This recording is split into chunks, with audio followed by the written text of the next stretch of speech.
the next step, the kettlebell swing. With the kettlebell swing, what we've got to remember is, just go back to chop and pop, where the trigger to bend was slapping the thighs. The reason we create that habit now, there, is because the kettlebell swing is similar.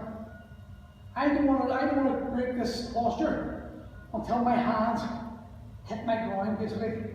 Then I will hinge. If I haven't bend beforehand, so if I start moving as the bell moves, what you'll find happening is your back will curve, the kettlebell will be below the knees if you don't want, and all that pressure will go on the lower back. And this is where people have the problem with the kettlebell swing, saying kettlebell hits your back.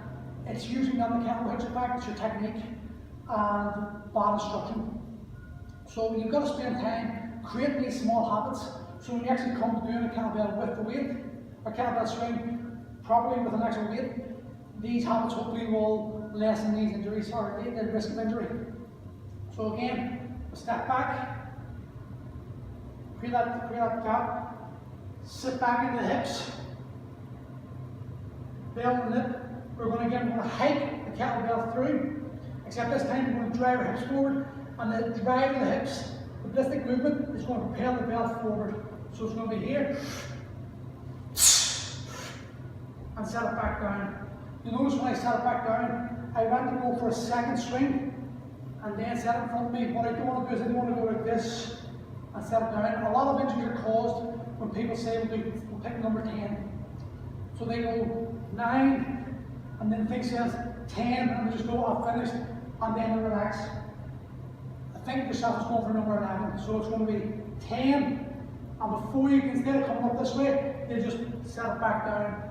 That way you're ensuring your back's nice and straight, and there's less injury risk, okay? Now, when we come to the top of the bell, top of the swing, sorry, we want to grab the handle of the bell and try to break it. Like we're doing the chop and pop, create that tension. Okay, what that's going to do is that's going to stop the bell tracking upwards. If you're swinging and you find the bell up here, that's a good indicator that you're not contracting the lats, breaking the handle of the bell. You want to think the bell is traveling forward rather than up. Up's a snatch, we've got the movements for that. This one here, we want to propel the bell forward. So again, create tension, hike,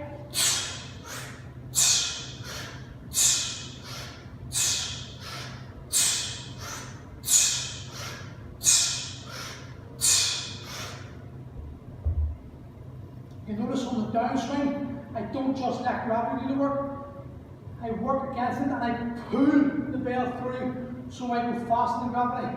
Okay? That's going to cause deceleration, which is a great way of working the abs, which is why the kettlebell swing is so good at building the stomach.